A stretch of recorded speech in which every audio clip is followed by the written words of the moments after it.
Hey there, my name's Alexander White.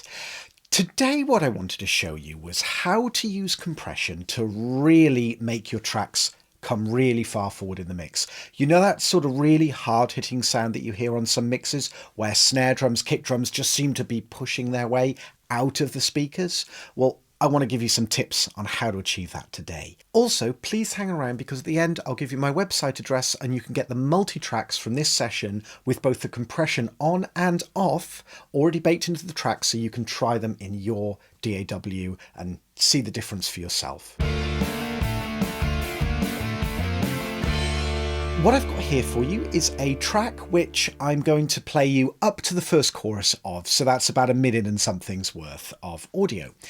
And at the moment there are no vocals on this track, they're actually coming a little bit later, but the majority of the mixing for the track is done. And I just want you to listen to how hard the snare drum, the kick drum, the synths sound, how much they sound like they're coming out of the speakers. And then I'm just going to give you a little tour of what I've been up to on the channels to make that happen. So let's take a listen.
So you get the idea. It's just got that big, thick, pushed, big snare, big kick.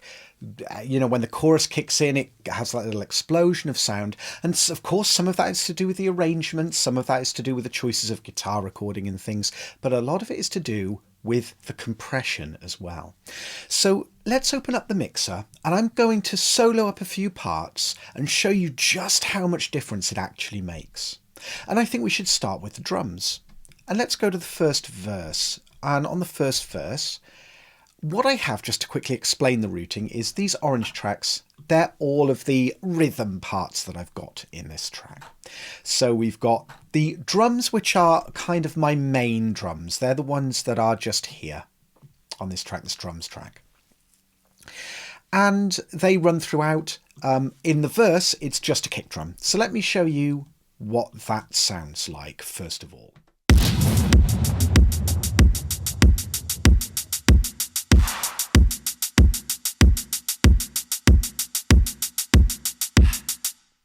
Okay, now all these things are routing to the drum bus. That's not actually totally true. The kit L, kit R and big beat are actually going off to the main bus. They're being processed individually. So we'll come to those in a minute. But what we're actually hearing right now is none of this. This comes a little bit later. What we're hearing at the moment is the drums, the hats, the cymbal rise and what I call the rise and hit, which is from a little sample library which gives us the big stuff like that. I'm going to show you how much compression we're getting on this 1176. Bearing in mind this is a sort of electronic sample, so there's no dynamic change in it. I'm purely using the compressor to get this forward tone. Let's listen and watch the needle just here and you'll see how much compression we're actually getting.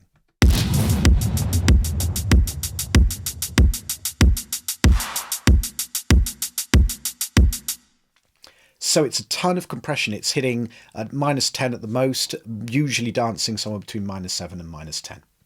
I'm going to play it again and I'm going to give you an A-B of this on and off. And you'll be able to hear not only that the hats get quieter because the compressor is moving all of those parts really far forward, but you will also hear how there is like a tone that takes over the kick drum. Here we go.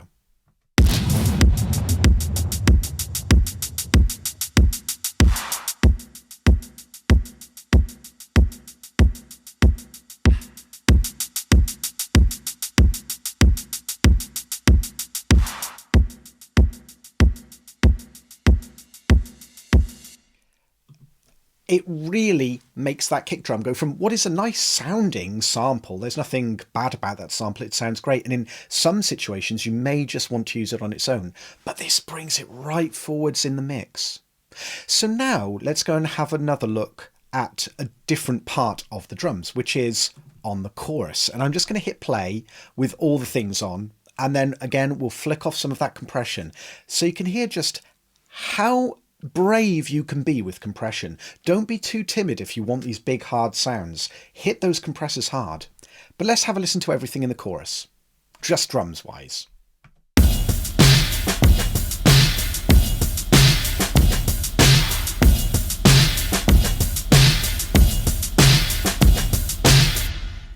Now let me play it again, and this time what I'm going to do is I'm going to turn off the drums and this big beat compressor.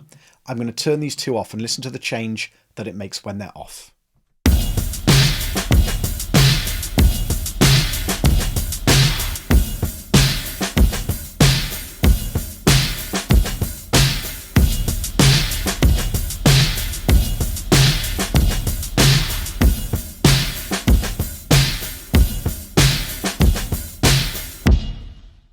You can probably hear how not only does it come forward and just hit much harder, but you've also got sort of this interplay between the parts. There's some sort of glue, for a word that gets thrown around all the time, but I don't know of a better word to describe it. It's a glue which kind of takes over everything and melds and makes everything work together. Now let's go and have a look at some of the components of this, because I think that's pretty relevant too with the compression. For example, this big beat, what I've called the big beat, which really just comes in on the chorus just to give the chorus a lift. But let's have a listen to just that on its own so you can hear what the compressor's doing to that.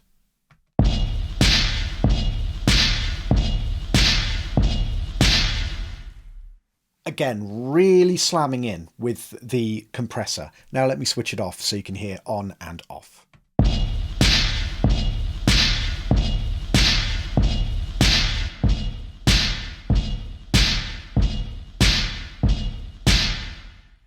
Nothing wrong with the sound when it's off, but it doesn't punch as much. It doesn't come right forward. Don't be afraid to hit your 1176s really hard.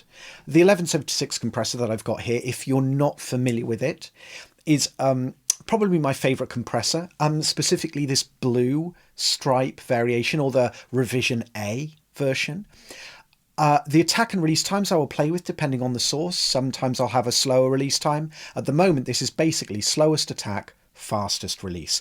If you're not familiar, the controls on an 1176 are reversed to what you're used to. So at 1, that is the slowest attack time, which is still really fast. It's like just under a millisecond. And if you wanted a quicker attack time, you actually turn it up to 7, which is kind of the reverse often, as to what we're used to on a lot of compressors. The ratio, I tend to stick at 4:1 and change it if I just happen to feel like that on the day. But really, these settings, driving the input and making sure that I'm compensating level-wise with the output, gives me that sound. Also, I just want to show you this as a little side note, because it's kind of a compression. And that's that with these two little kit R and kit L channels, what this is I actually went to my drum kit and I stuck a single mic just above the kick drum, and I recorded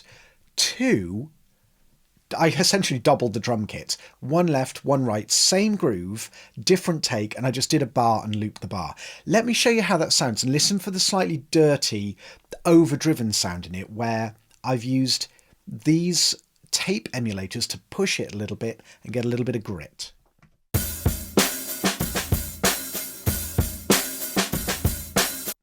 Now, let me just switch these on and off so you can hear the contribution that's making.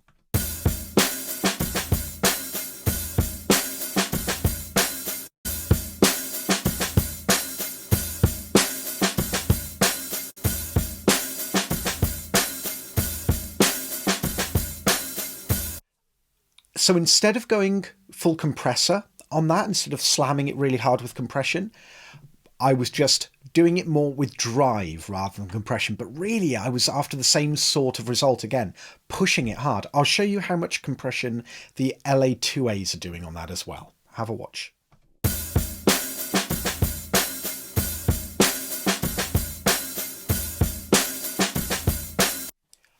Very, very little. That is just contained. That really is just using compression for a little bit of level control rather than tone. So with those ones, I wanted to keep them more open, but using the drive on the tape emulators before anything, just to push a little bit of crunch. So let's take another listen to all of the drums and see how that combination of compression adds up.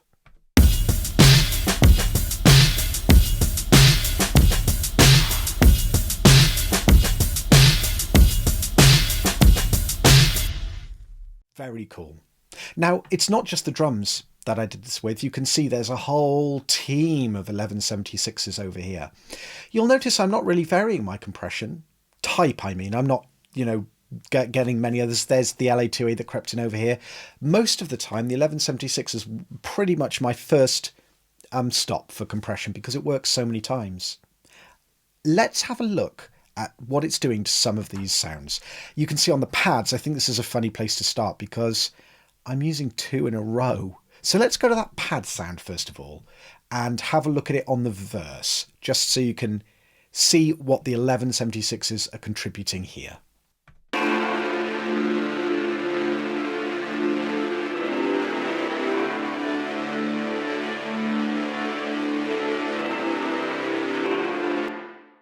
I mean, it's a cool sound. It's that thin, grainy kind of synth that just adds that zing of energy.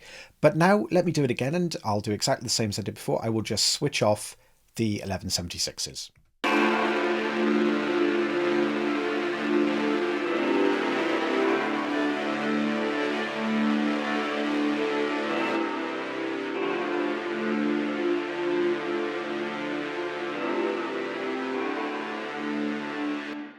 Again, it gets softer, it sits back more, it isn't trying to force its way out of the speakers without them on. With them on, it's doing that thing, that pushed thing, which sounds cool.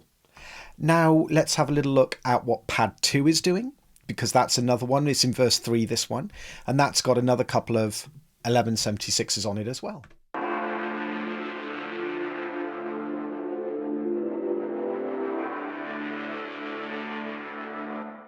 Now let's have a listen on and off.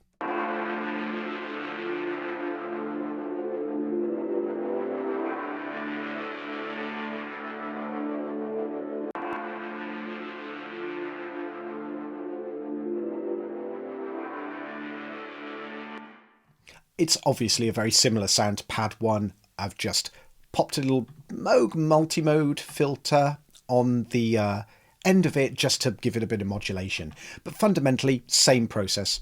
The 1176s on here, if I go back to pad 1, I will show you how much compression we're actually getting on these two 1176s, and they're actually doing slightly different things. So this first 1176 is actually being a compressor with all buttons in mode on, which gives a really overly aggressive, grainy, monstrous sound. So let's just have a listen to that one.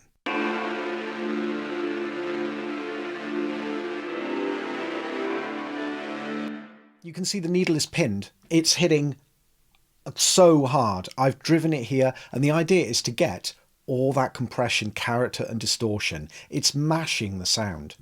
Now the second one is actually just distortion.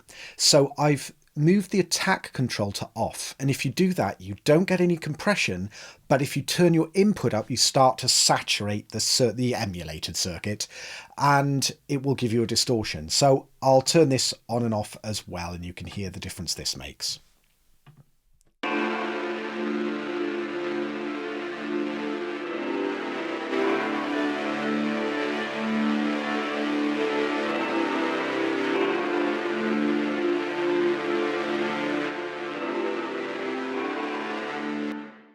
Again, it's that aggression, it's that bite, it's that forward sound. All of this makes that happen. I think that might be all the major parts covered. I think it's worth looking at the bass one. Do I have? No, on bass one, I've just got a distortion, which I'll just show you the difference that makes to bass one, because distortion is kind of an extreme compression. It totally flattens all the transients and obviously gives you tons of harmonics. But let's just listen to this bass with this raw on and off.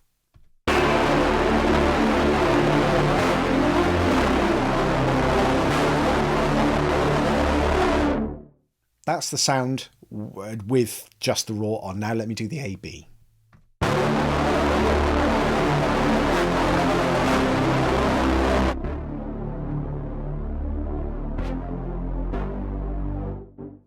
So you can see the distortion boxes where you see a distortion lurking around on some of the tracks. That's where I'm just built, and that's sound design. You know, that's an intentional sort of, that's not really a mix thing as such. That would have been something I put on from the very beginning and just played that synth through that pedal and designed my sound with that distortion in mind. So the bass doesn't have any compression on it at all because it doesn't really need any. Now, I think what might be interesting is perhaps having a look at the light bass, because that's in the verse, and that's another one with quite an aggressive compressor on. So let's have a listen to just that in solo. And again, we'll have a look at how this is such a repeatable thing. You can do this again and again and get this kind of sound. Let's have a listen.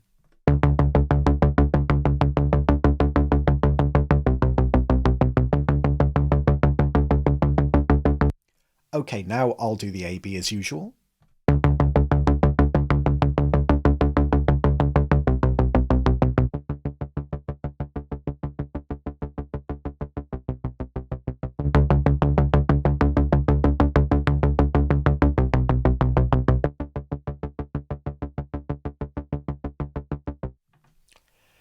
I mean, it totally changes the character of the sound. It adds an aggression, distortion.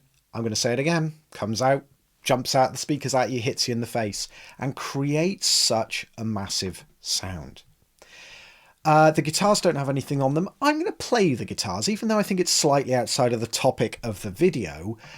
They are heavily, heavily compressed because they're heavily, heavily distorted.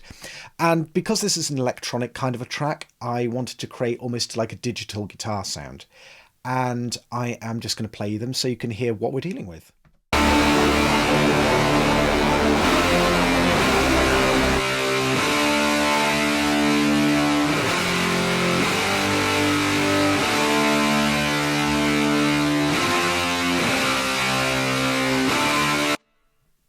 Ridiculous, but works really well in the context of this track.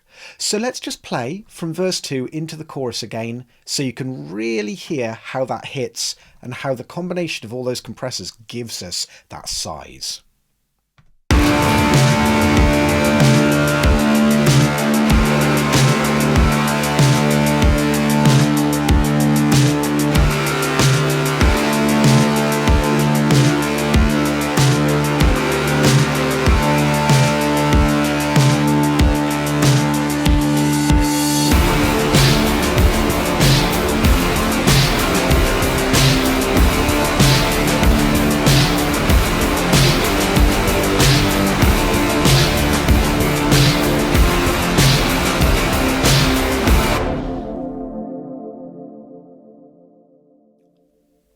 There's a big old reverb there. So one last thing that I think it would be unfair if I didn't show you, and that is what's happening on the mix bus. You'll notice that I've got an SSL bus compressor here, and its attack is 30 milliseconds, release 0.1 of a second, so 100 milliseconds. 2 to 1, and you'll notice I've got a dry wet mix 46.1. I'm going to switch this on and off. Watch that needle. Watch how much I'm slamming the mix in parallel. Okay, I'll also switch this on and off. I've got a control surface down here so I can just tap this button, but keep an eye on this little light here and you'll see when it switches off.